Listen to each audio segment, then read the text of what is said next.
প্রিয় মিডিয়ার ভাইরা, আপনাদের চরিত্র বদলাইতে হবে। আমরা জানি আমার সাংবাদিক ভাইরা চেষ্টা করে, কিন্তু মিডিয়ার মালিকেরা হচ্ছে প্রথম মুনাফিক।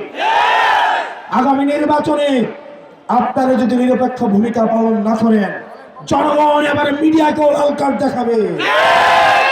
খেলা যে চেঞ্জ করবো শুধু এটা না, আমরা খেলার নিয়মটাই পাল্টাই দেবো ইনশাআল্লাহ।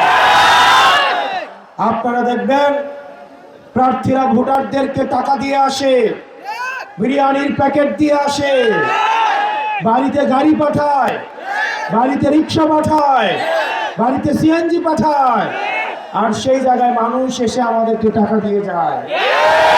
নিজের টাকা খরচ করে প্রোগ্রামে আসে মানুষ। এখন আপনারা বুঝতেও পারছেন না খেলা যে এখন কোন লেভেলে চলছে। গত 1.5 বছরে মানুষের চাঁদাবাজি, টেন্ডারবাজির টাকাগুলো এখন নির্বাচনে তারা নিয়ে আসছে। আমরা বিশ্বাস রাখতে চাই এই নবীনগরবাসী 12 তারিখ ব্যালট বিপ্লবের মধ্য দিয়ে চাঁদাবাজদের প্রত্যাখ্যান করবে।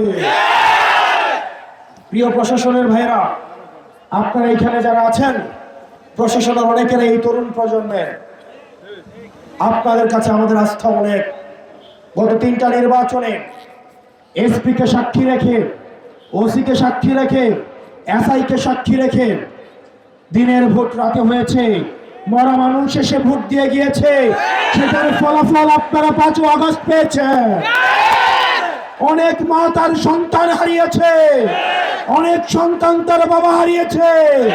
প্রিয় প্রশাসনের ভাইয়েরা, আপনারা যদি বাংলাদেশের মানুষের বিরুদ্ধে যান, আবার 5 আগস্ট নেমে আসবে।